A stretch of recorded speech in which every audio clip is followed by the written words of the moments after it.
Twitch is currently on a mission to try and say that fake viewers are not real viewers. And we're trying to do something very similar here in Age of Empires 4. Fake villagers are not real villagers. True or false?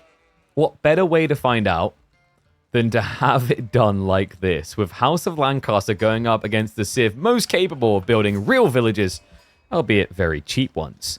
That's right, Core. He's going to be going on the Abbasids up against Myriad as the House of Lancaster. I thought this would be a cool one, actually. Like, we don't really see much Abbasids at all at the moment, let alone against House of Lancaster. And I imagine the idea is going to be some sort of TC strategy, because it's very hard to envision a world in which Abbasids aren't doing that, unless it's because we're on a water map. Battlefield 1 was the last good game in the franchise? Okay, so I'm going to give some defense here. We're just hyping up the new Battlefield trailer that's dropping today. I haven't seen it yet because it's... I mean, well, when this goes live on YouTube, it would have been live already, right? But I'm hyped for it. I think the Battlefield 5 was okay. I don't think Battlefield 5 was revolutionary. I don't think it moved the ball entirely. But I think it gets, like, slapped on for being decent. Does that make sense? Like, it wasn't a jackpot, but you can't put it in the same light as Battlefield 2042. Battlefield 2042 was a train wreck. It was one of the worst releases in the last few years by far. It was disgustingly bad. It still kind of is, actually. But yeah, for those who don't know, I'm a big fan of Battlefield. We'll talk a little bit more about it in a second. But just to kind of emphasize what we're probably expecting here, I'd expect the Bastards to be going for the Eco Wing. Meanwhile, Myriad, I'm expecting at least 3 manas here. I wonder if it's going to get creative and try something like the Lords. Most likely when we're seeing Lancaster Castle, it's just not a very good spawn for it. Actually, no, it's fine, right? He's got the stone back here. So if he builds the Lancaster Castle here, this works out really well for the Golden Stone. But it's different. He doesn't want to challenge the macro of Abbasids. There you go, guys. Confirmation. Fake villages are not real villages. That's why Myriad is refusing to build around them. Yeah, because normally I would have expected Lancaster Castle, scale up the levels. Wonder what Core's response is going to be. Because he hasn't scouted this, right? He's playing blind against it. It's just raw Eco Wing. Which means Myriad has an opportunity to attack here. How did I feel about BattleBits? I thought BattleBits was a pretty fun game. I don't know why it just didn't really attract me for very long. I think it was Battlefield-esque, but it was also trying to be kind of like Armor, if that makes sense. I feel like BattleBits was more interested in being something akin to Armor. Not Armor, like Armor Pace, Squads, I guess, than it was. Yeah, like to me, BattleBits was trying to be Squads, not Battlefield. One thing I will say, you know what, like the redheaded stepchild of the Battlefield universe is, and I feel bad for it because if it wasn't a Battlefield game, it would have been very successful and praised. Hardline. Hardline was not a bad game. Hardline was actually a quite fun game, but the problem is because it had the Battlefield name, it just got panned as a failed Battlefield. It's sad, but that's something that happens quite often in the gaming industry. Like, actually, like, this is an interesting one to think about of Age of Empires 4. It's like, Age of Empires 4, would it have been more successful or less successful over time if it hadn't had the moniker, the name? Now, that is a mixed bag. That's really hard to distinguish, because the thing with Age of Empires 4 is if it hadn't released the Age of Empires name, it probably wouldn't have been anywhere near as big on launch. It, however, also would not have had anywhere near as much scrutiny from fans of earlier games that didn't want Age of Empires 4's experience. They preferred the other game's experience or whatever, right? But you've got to weigh up what one is worth more. Like, technically, it is possible to build an IP from nothing. It's challenging when you're in a genre that's dying, though. So if you look at, for example, Apex Legends. Apex Legends came out and changed the game for Battle Royales. You know, never before it had been envisioned this idea of respawning. All of a sudden, every single Battle Royale is adding respawning. The pacing was so fun. All these things were done right. And Apex Legends had a pedigree team behind it. It was made by the people that made Titanfall. But it did not have an IP brand recognition. It just grew itself. But the difference there is the genre, right? So, like, it's very hard to envision a world in which the next big RTS is not going to be StarCraft, Warcraft, Age of Empires, or some other has-had versions that are already embedded in the mind of the existing players and then accessible to new players. That's why, like, Battle Ace has tried to be very different, by the way. It's like, if it tried to just be what had already existed, it wouldn't have succeeded. Stormgate was meant to have the best opportunity, and the only reason it done that is because the pedigree around it, right? All these people that made the great RTSs of your childhood are doing this. So anyway, we have got the first Lord of Lancaster coming across. 2TC has been set up by Core. He got a ridiculous spawn for this, by the way. Myriad does know about the placement, but what's he going to do about this? Like, it's a back spawn TC drop, which connects the edge of the map and gives deer. Yeah, honestly, Core should probably, at this point, I don't know, send a thank you cake to the developers. Because this might be the best spawn for a 2TC build I've seen in a long time. What happened to Battle Aces? Battle Aces shut down. So their funding got pulled. It's really unfortunate, actually, because like they were funded by Tencent money, right? It's really unfortunate the way that both Battle Aces and Stormgate played out, because it feels like if they had different positions, they would have done better.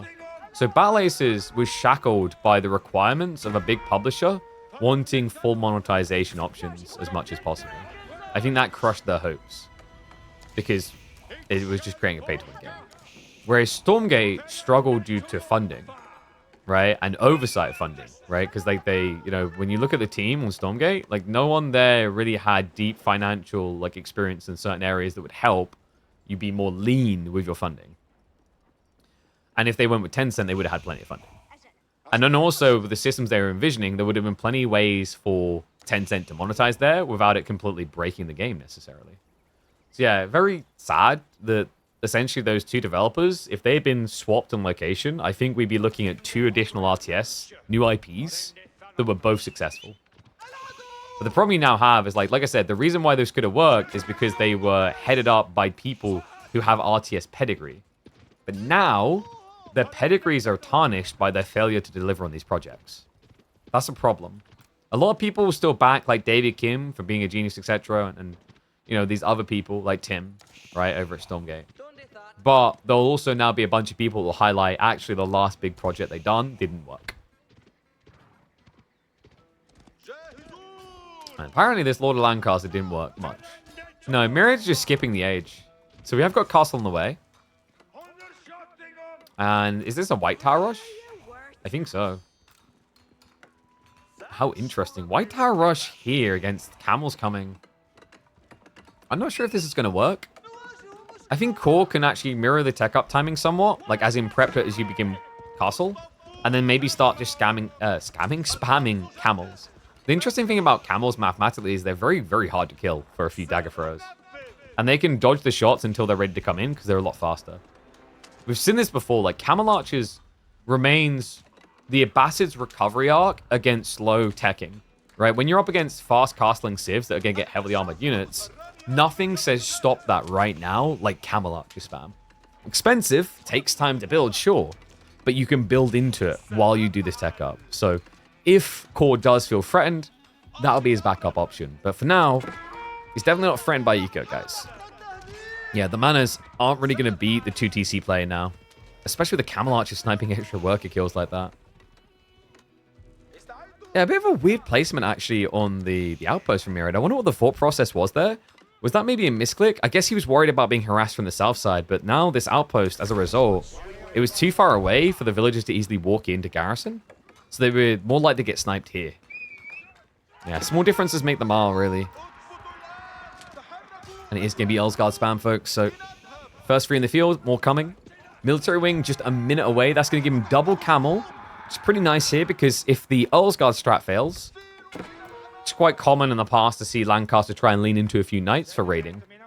I don't think he's going to do it here just because there's already camel showing. And also, he's probably going to scout this before it gets to that point. The walls are already up. So his raiding potential is limited to non-existent. Stormgate is releasing soon, I heard. Next RTS should have tools to make your own civs like Game Spore. Maybe. I think there's an element to that. So we worked with Hussein to create a mod that does that, right? We talked to him about the idea. We've actually gotten working on a different iteration that I think will be more user-friendly. But there's a game mode called Empire Draft that I recommend people check out. And in that game, what you can do is at the start of the game, you have a certain number of seconds to spend your budget of gold to unlock units. So you can create your own civ, right? You can choose Lancaster as a base civ and then give them French Knights, English Lombos. You can give them Gilded Crossbowmen, whatever you want to, right? You have a certain budget to work with. But I've talked to him about down the line setting up a different version that uses the charter game mode, the one that pops up bonuses for you every X minutes to choose new units.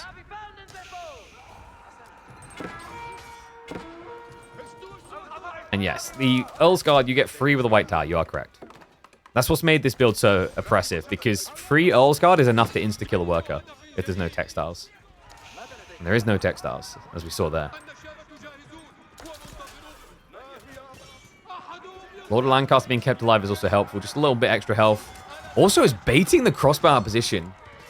Cool, it's got to be very careful about this. I like these adding in lancers and not just getting baited by crossbows. The problem with just rushing crossbows here is if your opponent's just spamming Earl's Guard beat crossbow trickle because they just snipe them. It's 17 damage a dagger throw. It only takes 5 daggers to kill a crossbow. It's a great read by Core to just get that front line of lancers, which means if Earl's Guard do turn around, they're going to get pummeled in the face. Golems is intriguing, by the way. I'm not so sure about that detail. Maybe, like, is he really worried about Yeoman? I guess he's just worried about spears, which is sensible. Like, your opponent has got racks already, and Lancaster normally goes spears at this point. Like, they start to transition into mana spam, and they just have spears to hunker down.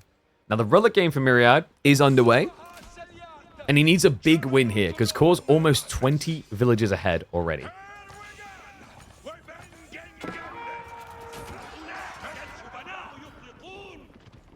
Do you think they will drop more PvE co-op campaign type content next DLC?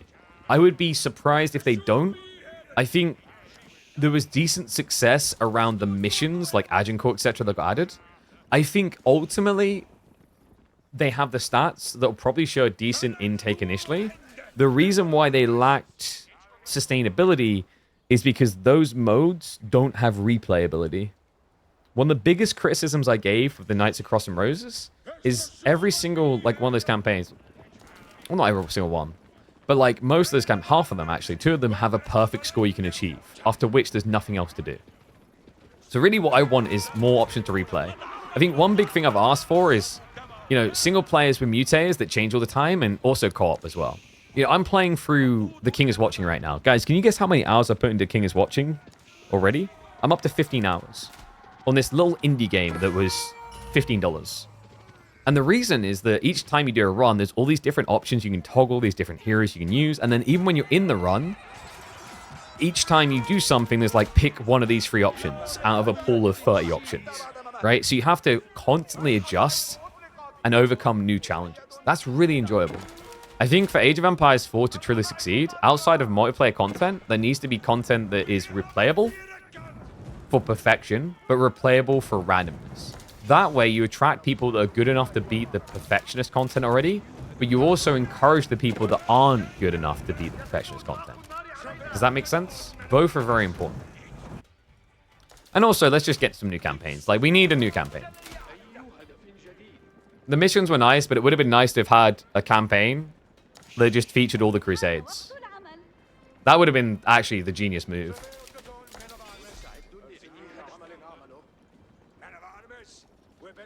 Elsgard count continues, by the way. Up to 16, but we're reaching the territory where crossbows can defend this quite nicely, because the problem is the dagger throws are less impactful. Usually at this stage, it's very difficult to micro correctly to kill crossbows for maximum damage, because you need to micro 3 different groups at Elsgard, and you can see he's not doing that. He's just going in for clashes. The crossbows love the target fire core. He's getting rid of the bonus HP. It's his #1 prerogative, because it makes it easier for his front line to win, to hold out. Even easier when the Lords actually dive in like this. Core gets the snipes. However, he lacks the front line now. He's not microing away. Just standing his ground. A little bit odd, actually. Taking more damage than is necessary from the Elsgard. But we are talking about a dive into Core's production. So, with the count fizzling out, he will get control. And props to Core for this. He didn't stop producing the Golem. That's important because of what's coming next. I think Core was always conscious of the fact that, you know, it's fine to be Golem here because of your opponent's Elsgard. Sure, it's a bad trade there, but you don't need it to be a good trade. You just need your front line to hold. What really, truly matters here is what is your opponent doing next? it's either going to be longbows or it's going to be spears, right? Yeoman or spears. Those are the things that Lancaster typically pivots into. Ghoulims counterplay both very well. They can't catch yeoman, but they can't really die to them. And spearmen get completely wiped by these things due to the double strike. Free TC play, by the way, cool. I don't think this was needed. This is a little bit far on the grid. Final relic split, by the way, looks like it's probably going to be 4 for Myriad. He just needs to secure this one over here. But yeah, he'll realize once the Monk gets sniped, he needs to send troops there. Lords are so underwhelming. It's weird in Castle. Like, the impact is a little bit odd. But Lords are really impactful, I think, in Feudal and Imperial. Gulam decided to run out there, boldly. And wait, Core. No, are you kidding me? Is he actually yoinking this away? He is. He's on a trek back home. TC also in trouble. I don't know why Core really went for this town center. 2 town center was producing very well for him. Maybe he was paranoid his opponent was going mana spam and he thought he'd get away with this. But ultimately, it's just an expensive loss. Sing shot. Whoo! Core, buddy. We got to talk about this standstill. I don't know, man. Like, watching Core in the last 2 fights with his crossbows, I feel like we've been watching the Don Arty 60 APM challenge. Remember when he was standing still here with the Elsguard? And that time against the Yeoman. Maybe he didn't expect Mirai to have the money shot that early. But arrows from heaven send the defenders to hell. Core now outnumbered in his own base. Myriad starting to snowball. He needs the worker kills, though. This dive here needs to go a lot deeper. Yeoman shots are going to be irrelevant. I feel like you just ditch and run. You're not really going to kill the Ghoulims that well, but you could just run past them and go after the economy. Instead, he just stands his ground.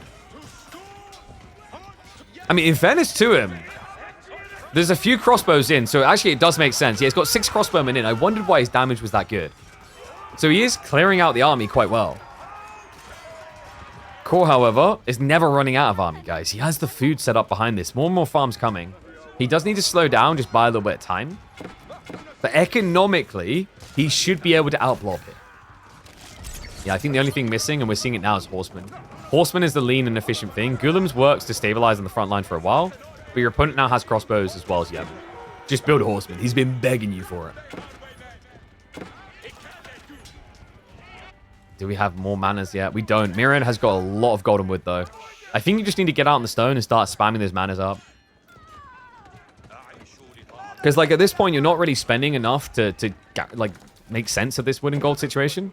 So you can definitely afford to just fix your economy through different ways, right? Like, wood and gold is all you need anyway.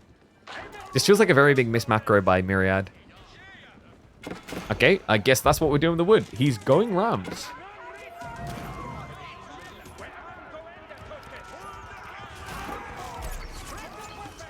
I just hope he does my favorite strat, the Ramadan strat. Guys, you know what the Ramadan strat is? It's where you ram their farms. Ah! Yeah, no, it doesn't look like he's doing that. In fact, it looks like this is a horrible fight. Myriad decides to stand his ground. He's at least trading out with the crossbows, but the horsemen being ignored. Taking out a decent chunk. I think they got rid of 2 or 3 crossbows. Several of the Yos. The thing that makes this a bad trade for Myriad, though, is he's fighting underneath this outpost. An outpost that has a Spoon emplacement. So you're just seeing the difference in numbers. Like, sure, Core barely has an army. But Myriad, you know, the guy who was rigged up at like 40, 50 military, ain't looking so pretty now.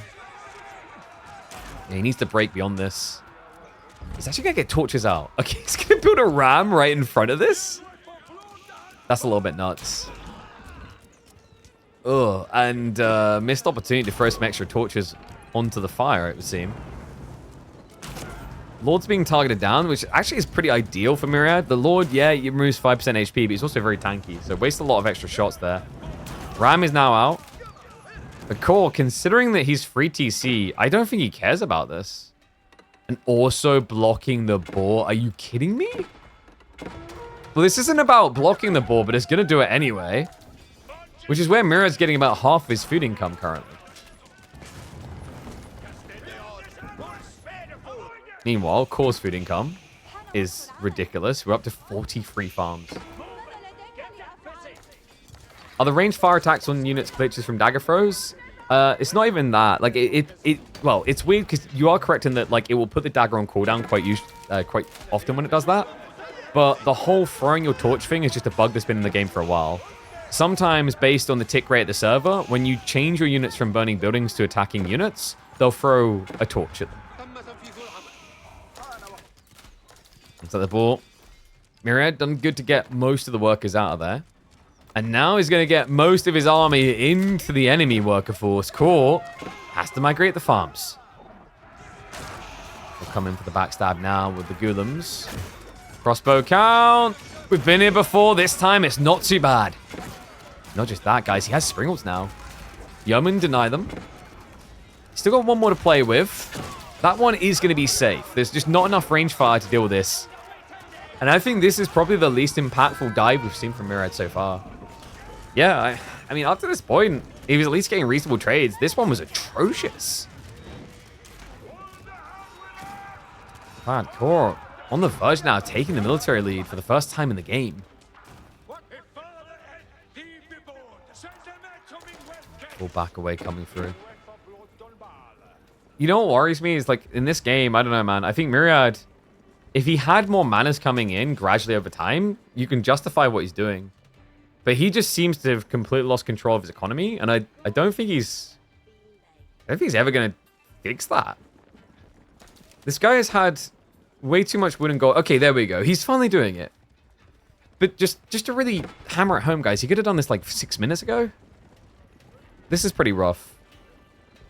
I don't know if Myriad just thought that he'd be able to go into max rams and end the game, and that's why he didn't invest. But even then, right, like the gold situation, he had so much gold and was not doing anything with it. Pretty rough game. I think that this is the curse of diving. You know, you could argue that your opponent is also distracted and, you know, he can't really pay attention to everything he's doing. But, you know, if you're not paying attention to your economy, the trade-off there of your opponent's economy not working doesn't make sense. Because if after the fight is done, you still don't fix your eco, the fact they were idled for a minute means nothing. Because you're gathering for a minute might as well have been idled as well, because you're not doing anything, right? Now he's starting to fix it at least. But he's starting to fix it at a point in the game where Core's got a 45 worker lead. You know, it's funny we were talking about Battle Ace at the start of this, because, like, you know, when you see someone have this much eco and reserve, you kind of feel like they need a game like Battle Aces just to take the edge off at the end of the day, you know? God, I'm still bummed out about that game. Like, I think that was the potential that was there. Battle Aces was in some ways more serious than other RTSs, and in other ways less. And that, like, you could just focus on fight, you know? The best way I can describe it is, like, Battle Aces was kind of trying to be like a Smash Bros experience. Whereas, I guess you could say with, like, imagine if you think about fully fledged RTSs, it's like, imagine it wasn't just going to a game of Smash Bros and fight. You had to, like, go train in the gym, and you had to perfect all of the, like, the different elements of, like, learning the skill sets before it even let you enter, sort of thing. Because, like, you can't play an RTS without all your eco details, etc., right? Well, this is painful in the eco. Any losses at this stage, just unacceptable for Myriad. Secret Sight's now locked in. I think this game is close to over. Core now pushing for the first time into Myriad's base since that Camel Archer in the early game. Myriad will at least be able to suppress this first wave, but he will not be able to suppress the wave coming from the German. No, just so much gold still to work with. 3 Sacred Sites, 2 relics. Vein access is more limited, mind you. The one weakness for Core. But I don't think it's going to be limited for long. He's gathering on stone to the north side. An eventual keep plan to come through.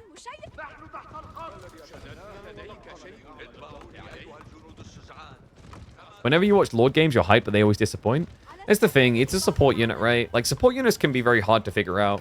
I think it's going to take time, but I think after people have cooked long enough, Lords are going to come out as the dominant build. It reminds me of the Imam meta strategy we currently have going for Ottomans, where, like, you know, that strategy has been there for a while. It's just kind of been slept on. You could argue that there was that Horseman buff that kind of affected a bit more. But, like, ultimately, the core ideas have been there. is just the type of strategy that requires a lot more perfection than the other ones we're seeing win out at the moment. Myriad? I guess when you're down by 60 eco, it's probably a good time to build a TC. The good news is your opponent doesn't really have much more use for TC booming. He's almost capped. The bad news is it means that he's 60 workers ahead of you. Pretty tough position. Treb sieging into the keep on the north side, but I think this is great for Core. It just means he's going to get space to go for an 8k vein here if necessary. Military Academy is also coming. And Core is not really that far away from being popped. At which stage, we're going to be looking at Imperial. Alright, Myriad, he has got the final level of Manners unlocked. He's unfortunately also going to get found out on his gold. Has still got the 4k to the north side, so it's not the end of the world.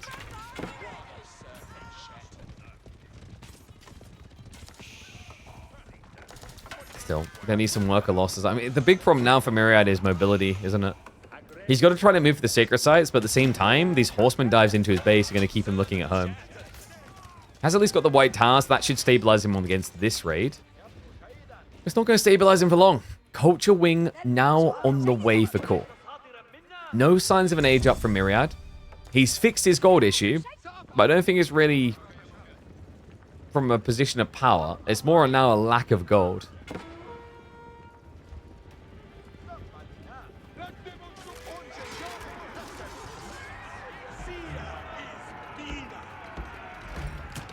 Big reminder, by the way, guys. I think PCS had some new components deliver, some new options on the website. Be sure to check out PCSpecialist right now. If you've been enjoying the streams, they look this good because we've been running full production off of one of their machines. Look at this Giga Machine Core with 40 Ghoulam. Marches on in for the white. Oh my god, this is brutal. Reminder, Ghoulam, they're insanely tanky. 224 HP. Doesn't really make Lords of Lancaster look good. Even if you had 4 of them, you wouldn't be as tanky as a Ghoulam on your Allsguard. That's brutal. Crossbow's just trying to wipe this front line. Of course, Yeoman target fire is good for Miro to try and get rid of them. The problem now is after this fight, the reboom. Core still has so much meat left in the patty. But the food income being 3x that of Myriad means an equal exchange, let alone a bad exchange, is simply unacceptable for the Hungarian. Core, bad news is about to be delivered from his base to Myriad's screen in just 5 seconds. Myriad, he's going to wish he was floating food, not wood, because he has no way of matching this good timing for Core. Imperial's in. Culture Wing, meaning he's now going to get his discount with techs.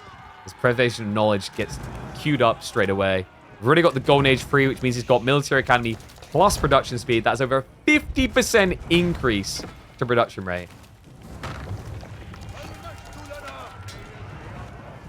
Can you please cast with a Myriad voice tone? Oh, I don't think this looks really good right now. Nah, I'm not even going to try, dude. My voice is still scuffed. My daughter got me ill. I'd have to listen to him. I've listened to him before, but like I'm the type of person that has to listen and then I'll mimic. Well, this is not very good right now. It doesn't look like he's going to be able to do... It's got you more grumbly. But if I grumble, I'm going to make my throat worse. I'll leave the grumbling to Myriad because he's the one that's about to take a bad beat here. Core. He moves in for the gold block. He's everywhere. Decap came through from Myriad, but whoopty freaking doodah. He doesn't need that to win the game anymore. Elite Tech's about to hit in just 20 seconds. The GG call might be before that. Myriad is in shambles. What does he do when the demon sieve loose?